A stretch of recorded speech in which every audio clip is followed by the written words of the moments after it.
Jai Gurudev, everybody, welcome again. So firstly, I want to wish all of you a happy Parshuram Jayanti. As you know, this is the sixth incarnation of Srimad Narayana in the Dasavatar. So today, on this blessed day, so this morning I was thinking, I got a message from somebody. They sent me a picture of a billionaire who died of coronavirus. And it made me think, also in Mauritius there was one rich man who died, also on the same day a beggar died. You see how death don't look at anybody, whether you are rich or poor, whether you are white or black or whatever color you are. It don't look at all these things. It come to you when it have to come to you. And there's no agenda for him. As much as when somebody is alive, they are so much very proud of what they have. So tomorrow, what will be? You just let go of everything. People appeared very happy in front of you. When you are sick, I was looking. It was written on that by his daughter actually, that my father had everything. He was a billionaire. He was the president of a bank in Portugal. And the daughter said, "My father, we had wealth. We have everything. But my father passed away with something which doesn't cost anything, which is air.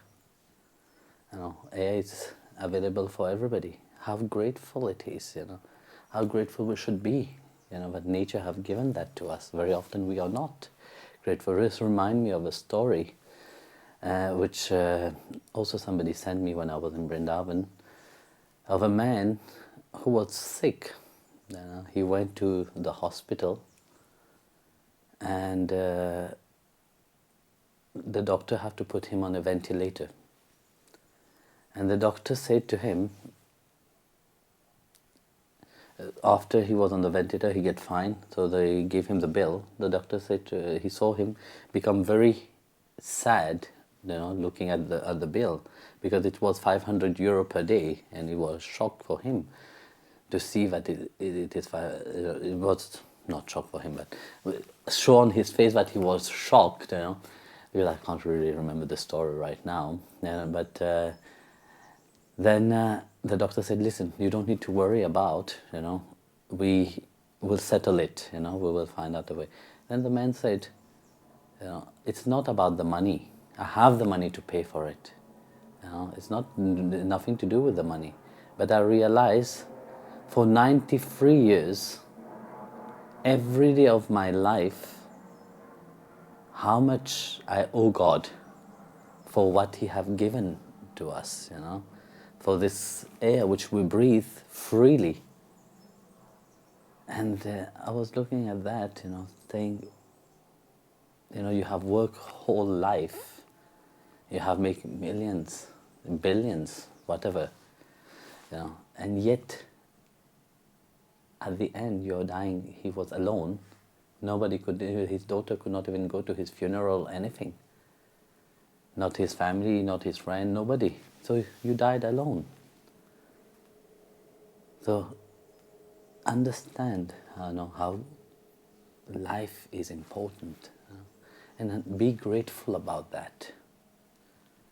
And when we are grateful about life, we will be able to enjoy what God have given us. So, Jai Gopal. Dear Guruji, you have mentioned Ayurveda on several occasions. Could you please explain what the purpose of Ayurveda is and its role on our spiritual path? Look, Ayurveda come from the Lord Himself, and He have given the knowledge of how to live. Even in Bhagavad Gita, Bhagavan Krishna spoke about the right living. Because you see, this body is a temple of God. Firstly, we have to understand, we are looking for a God outside. He's not outside. He's the one which is seated inside of you, firstly. If you don't realize that, then you will keep looking for God outside, you will never find him. Firstly, what Ayurveda realized, what make one understand, is that your body is sacred. Your body is a temple where the divine himself resides. Because without this body, you will never be able to build a relationship to God. Without this body who have given to you, you will never be able to be appreciative of what you have. If this body is ill, do you appreciate what you have in the abundance outside? No, you don't. Everything appeared very sad and miserable because this body is sick. You see, you have not yet transcend, if you have not yet transcend the mind, which is that mind have fully absorbed into that divine reality of that self which is inside of you, the one which is seated inside of you. Of course, majority of the people, they go outside only. So that's why this body is important. It is only through this vehicle. So now, if this vehicle is sick, and then you put poison into that vehicle, what will happen? You see, Ayurveda doesn't mean only medicine. It's also what you eat, what you are putting into this body. It is the whole physiology of that body itself, your physique itself, to keep it in a right way. Like that, through your body is fine, your mind is fine also. So what you put inside influence also your mind itself. So Ayurvedic means also the cooking, how you eat, what you are eating. So what you are eating have a deep impact upon your mind. So somebody which is eating junk food and everything, that mind state is completely different from somebody which is eating sattvic food. So when you are eating sattvic food, that act upon your mind, and when your mind is calm, you can easily concentrate upon your spiritual path. So that's why, you see, Ayurveda is important to understand also how your body, your mind, intellect work. So it's not, here I'm not talking about your Atma, I'm talking about only these three things which is in control, which you know about. Your body, your mind, and your intellect. And also Ayurveda work upon these three things. So that's why when Bhagavan said, what you eat, and what you put inside this body, it helps you to advance also.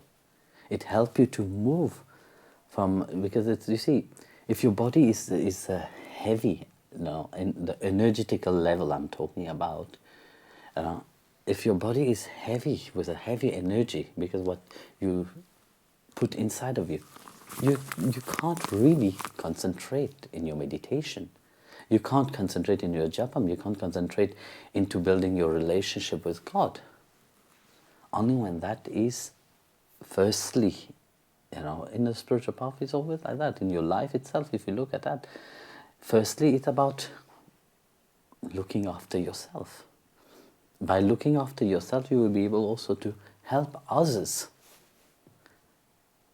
That's why when you go on the spiritual path, they tell you, there's something that must change, you can't be still the same way how you used to be when you were in the mundane world.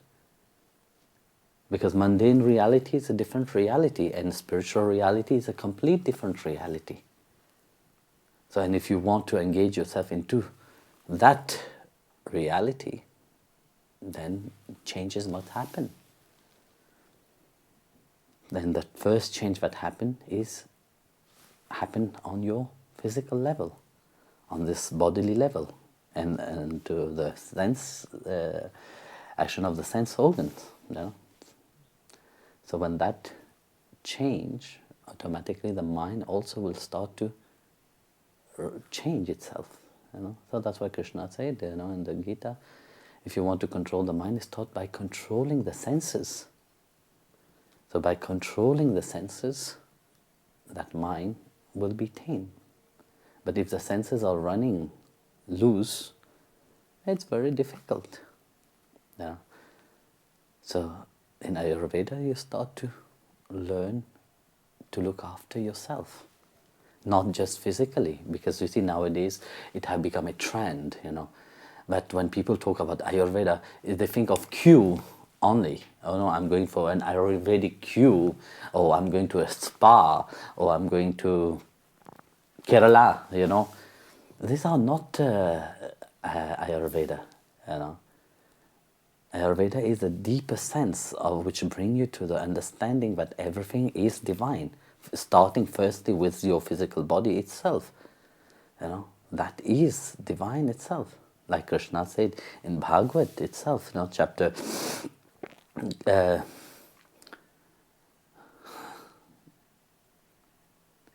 Canto 11 actually, you know. It said that those who are devoted to me, you know are I'm blank. Those which is devoted to me, you know, it said to Uddhava, you know, those which is devoted to me are only the one which can attain me. You know, so those who have devotion, I'm won by my devotee. You know, I'm won by them. I'm under their control. But those who have only faith into that, you know, but those without devotion to me, but yet practice so many things, you know, they don't attain me. It is only through bhakti that one can attain me. But devout of that, you know, it's impossible. So, like that, you see, if one don't have this devotion firstly towards oneself, you know, by respecting one body, it becomes difficult. So that's why Ayurveda is important. It teaches you firstly to learn to respect the physical first. Then from that on, you move on step by step. In chapter 9, verse 4 of the Bhagavad Gita, Krishna says, "All beings are in me, but I am not in them." Yet, in the explanation of OM Namo Narayanaya, it states, "The one in whom all things dwell and who dwells in all things." Mm-hmm. This sounds like a contradiction. Could you please explain? Yeah, very often you will see, you know, there is a contradiction into how people understand, you know, things, you know. So, for example, Bhagavan said, you know, everything is in me, but I am not in everything. So, God is embedded in everything, but the realization of Him, not everybody can. You know, it's like a music and a musician. A music can't exist without the musician, but the musician can exist without the music. So, in that context, you see that those devotee which is really surrender to Bhagavan, they can't stay without him, because he have become the object of the object of their life itself. So they can't live without him. Bhagavan is ever existing. You know, in chapter 11 of Bhagavad Gita, verse 54, you know, it said only through, you know, seeing that form in front of him, Bhagavan said to Arjun, you know, it's only through devotion that those who surrender to me they see me in that form right now. They get to know me, you know, and then attain me. So there's no other way, you know. So you see, let's see that. First you start to get to know him. Bhagavan said, to know him. So which kind of mind is that? It's a mind of devotion. So without that engagement into the devotional practice, without having this understanding truly, of course we will not know him. We can't know him with a mind which is limited. You see, here again, knowing is not just a knowledge which is superficial on the outside, because many professors know many things, but yet they don't identify themselves to that. They can talk beautifully about so many subjects, they can talk about devotion itself, for example, but yet if they don't have that affirmation to it, they don't have this relationship to that, of course it's just a talk. So that knowing must be there. So from knowing, what Bhagavan said is that those who truly long, knowing means also that yearning and longing. So that yearning and longing to know more, you see. Because very often you will see people, they have a certain practice and they are happy about their practice, but with that practice they become also very often proud about it. So this is my practice, I know that this, I'm happy with it, I don't want to know more things, there is no, I don't want to inquire more, I'm happy with that, that's it. But for a devotee, they long for more, you see, because it's just to know it doesn't give them this inner satisfaction. So they yearn, you want to drink more, you see, you have tasted the sweetness of the Lord, you want more of it. So like that, they desire to get to know him. So with that desire, what's happening inside of them? They don't stop there.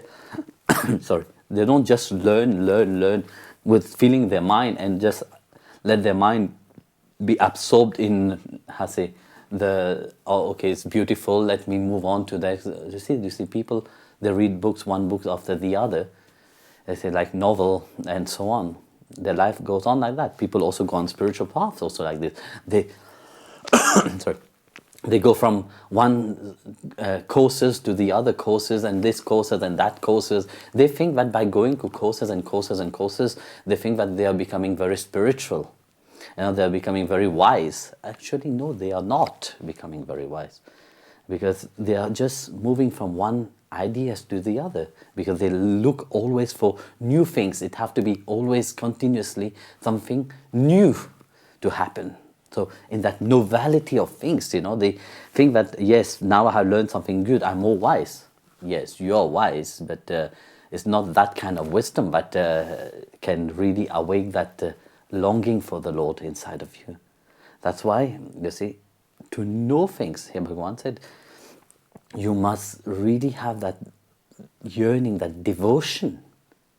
So because without devotion, without faith, it's just plain knowledge. As he says, those who have that longing and devotion, their knowledge is different. Even if they are reading the Gita, they are reading the Bhagavad, but that yearning inside grow more and more every time they read it. Even if they have read it 10 times, every time they read it, it appeared completely new to them.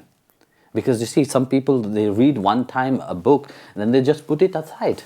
For them, it's not, okay, yes, I have read it, it's beautiful. You ask them to read it again, say, no, I have read it already. They don't have any interest into that.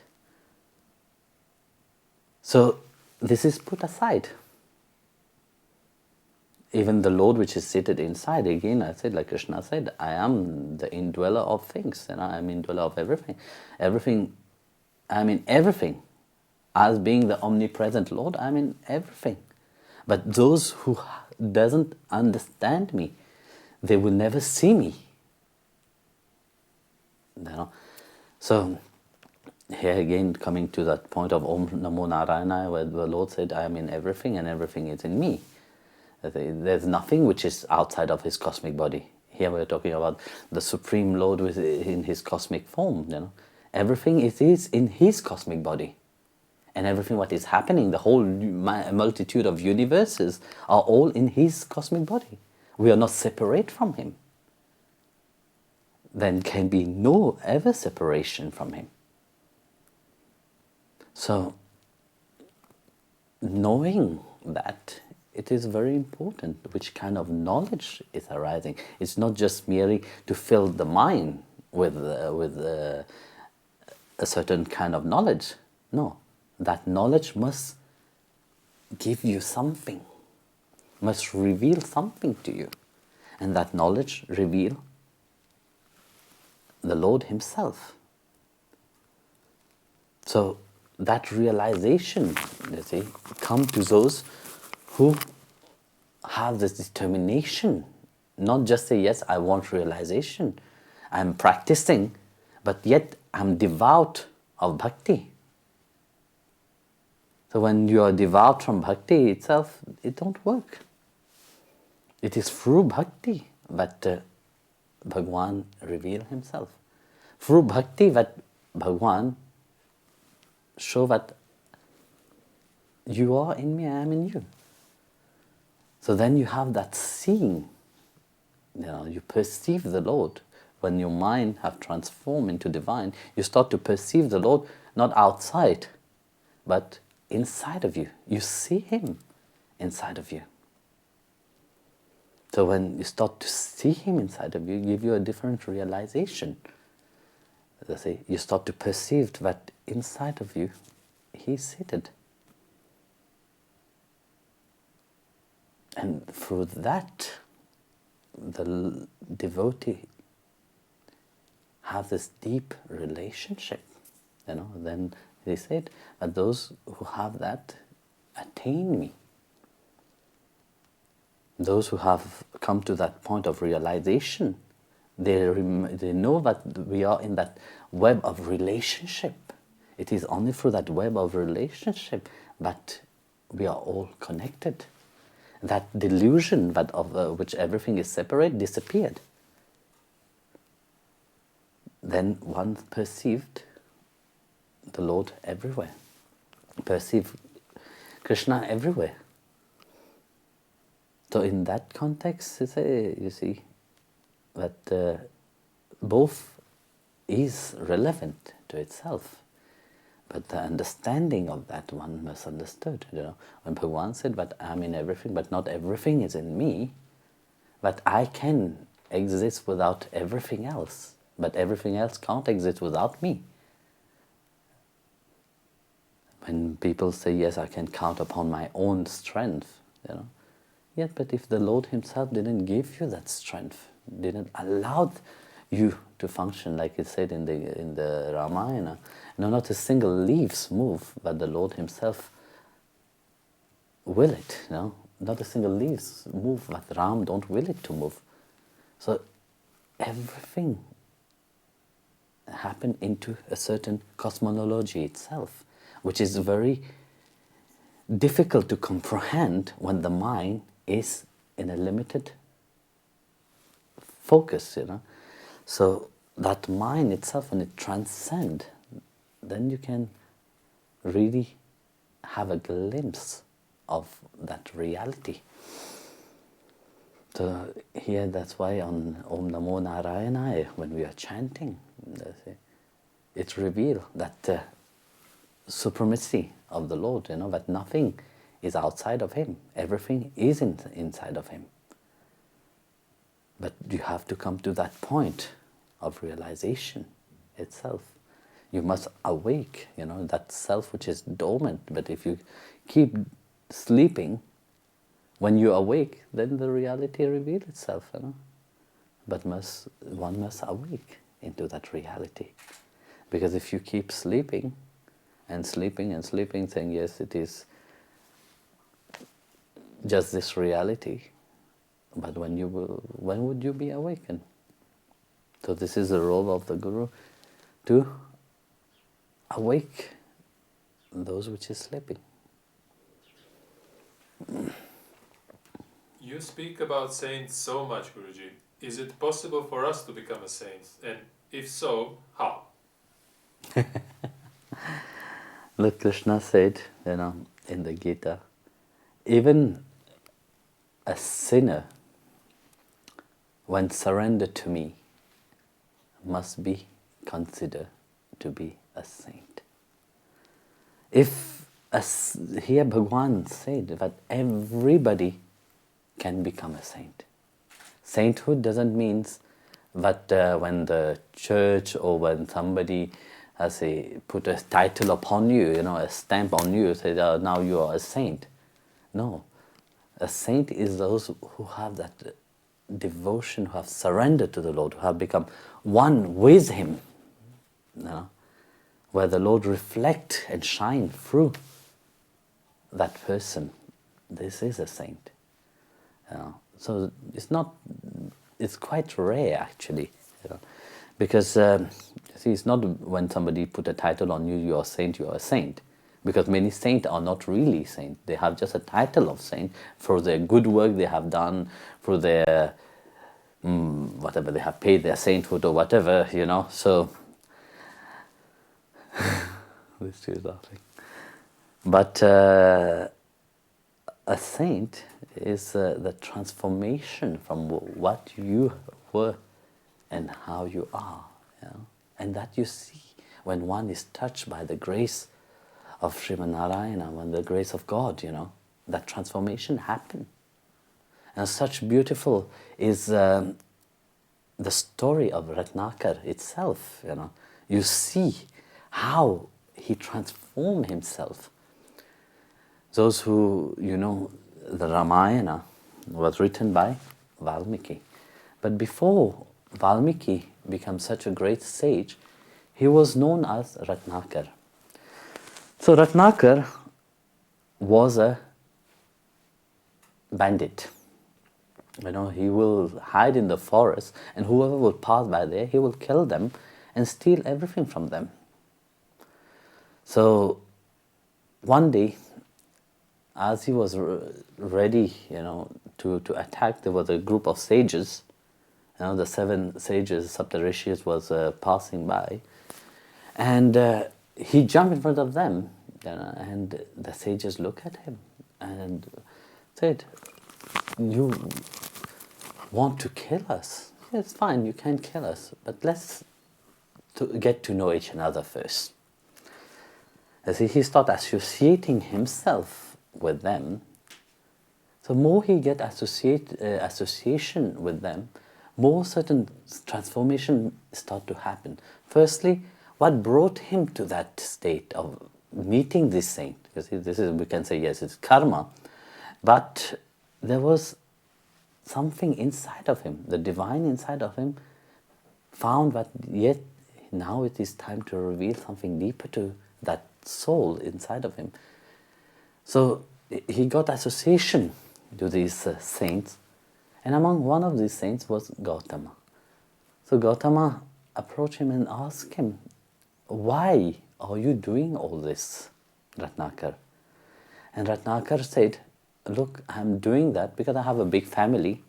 I have a lot of children, I have a beautiful wife, and I have my parents, they all love me dearly, and I have to do that. I have to provide for them, and they are happy when I provide for them." And then Gautama said, "But have you thought about your sin, which you are being occurring by doing such act?" Ratnakar said, "Well, I didn't think much about it, but I'm sure they will all participate into that sin also." And they said, "No, no one will participate into your sin." When he heard that, he was very upset. He said, "How come? My wife loved me dearly. My children are very dear to me. They will not, they will participate into my sin." Then I said, "Okay, if you are so, eager about it, go and ask your wife and children and parents." So he rushed quickly to his tribe and he asked his wife, said, "My dear wife, I've been bringing so much wealth for you, bringing so much gift for you, I've been gold, So I want to ask you something.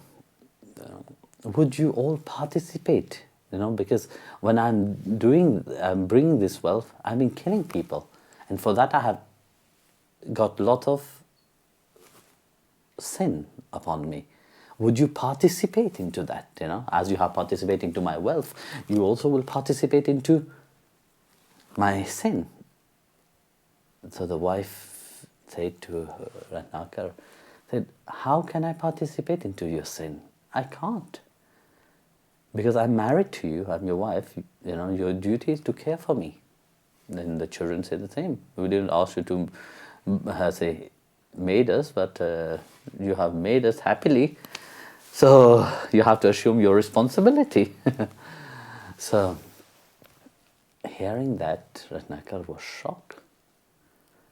And then the wife carried on and said, look, your virtue and your sin, only you can carry. And your wealth we will look after. Don't worry about that. So, having this in his mind started to transform and to change, because he got shocked. He's in a state of shock. He thought that, yes, they are so loving to me when I'm bringing the wealth to them. Now what I'm talking about, the sin that I have committed because of them, they don't want to participate. But it's true, they can't participate because I have committed the sin. So he rushed back to the saints and bowed down to them and implore their forgiveness. And when he was asking for forgiveness, he was so sincere in his asking. So Vasishta said to him, listen, you can atone to your sin only when you transform your life, you change your life. If you still be the same, you can't. But his sincereness, his eager to change was there. Then Vasishta said to him, listen, there's only one thing that can change you, is the name of Ram. And he could not even pronounce Ram, because Rama. He could not. So, Ama, that's how he will say. Then the saint was thinking, okay, you can't even pronounce the name of Ram. So do one thing. As they were looking at him, he was holding a sword. He had a sword with him, and the sword had a wooden handle. And that wooden handle and the iron sword was held by a screw. And then Shishta said, what is this? Pointing to the screw. Then he said, the screw, normally the screw is called Mara. No? So he said, Mara. Then Vasishta said to him, listen, you chant Mara. Because he said it easily, Mara. So he started meditating upon Mara. So he started chanting Mara, Mara, Mara, Mara, Mara. You see, when you chant Mara, Mara, Mara, Mara, Mara, Mara, Mara, Mara, for the full speed, what happened? Mara become Rama. Rama, Rama, Rama, Rama, Rama. So after many years, the sage were passing by again. As they were passing by, they heard the beautiful melody of Ram Nam, was being sang. So they start to inquire where this sound is coming from. So when they approached where the sound was coming from, they saw an anthill. And the sound was coming from inside the anthill. And they said, anthill, Valmiki. That's what anthill is called. Valmiki means anthill. So then they realized that who's inside is Ratnakar. Then they called Ratnakar, Ratnakar. So Ratnakar, when he heard them, he opened his, he came out from that anthill. And then he said to him, from now on, you will be called Valmiki. So this is how Ratnakar got the name Valmiki. Yeah. Then of course he carried on meditating upon the name of Ram. So the sages told him, you start to write the story of Ram. Here you have to understand one thing. From where he was, just by simply chanting the name of the Lord, every stance of Ramayana was flowing for him. And he just wrote. He was illiterate. He was living in the forest. And everything started flowing for him. He started writing everything. So that is what happened. The transformation when one truly surrenders. They start to shine the divine itself. So everybody can become a saint. There is no one which is not called to become a saint. Everybody is called to become saint. But you have to understand, to become a saint, that humility, that love, that relationship, that surrender must be there. And there is so many saints which is not even known, to the people, which live their life in a very simple way, hidden from the glory of the world itself. So a saint is not just to put a title on them, and just please their ego. And the saint is not only when somebody is dead, then you say, yes, this person is a saint. No. Very often people think that saint is only when someone is dead. No, there is so many saints which live still. And those who recognize and then those who come to the shelter of these great personality, they are really blessed. And of course there is different category of saints. There are saints which is here to uplift you, to really remind you that you are a parcel of the divine and bring you to the feet of God. These are real saints, And there is many saints who appeared saintly outside, but yet they don't bring anybody to God. For them it's only about their pocket and their bank balance. So they don't bring anywhere. So they're stuck again. They tell you, yes, be happy. For what? If you don't even know really what is true happiness. So why you will be happy? Just by telling you some nice stories? No, it's not. So that's why, you see, a saint is somebody who can really uplift others. That's why Bhagavan Krishna, a few days ago I was saying that my devotee relished in my glory. The mind is fully absorbed, and the only thing that they have in their mind is to share what they have to others. So a saint have that quality inside of them.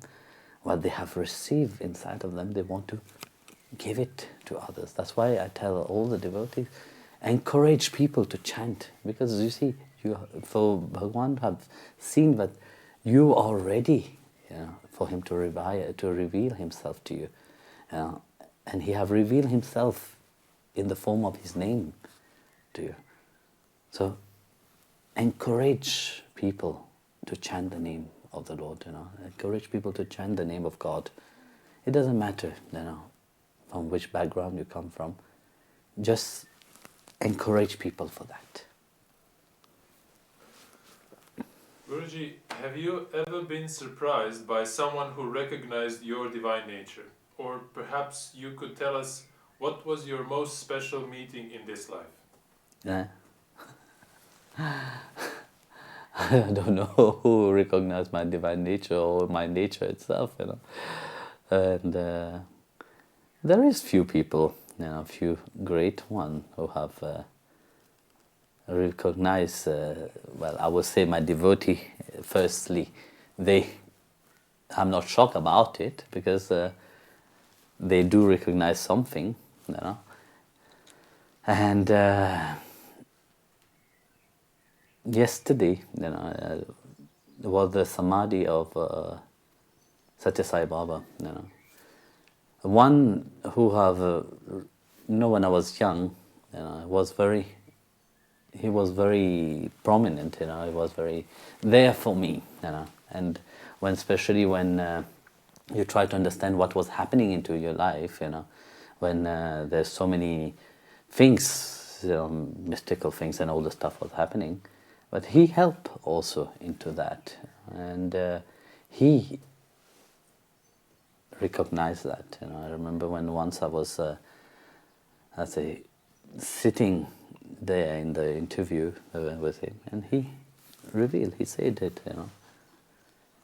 And like that, many, you know, there is those who have that divine vision. Without having that divine vision, you don't recognize somebody else, you know. Firstly, it is that divinity inside of you who make you recognize that divinity which is in somebody else.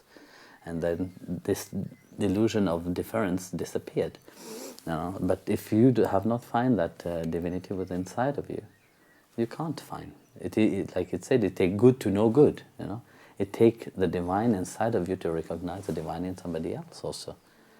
So it is not a shock actually, because you see, the object of surprise is something that then you don't know about. But when you know already something, then there is no object of surprise into it.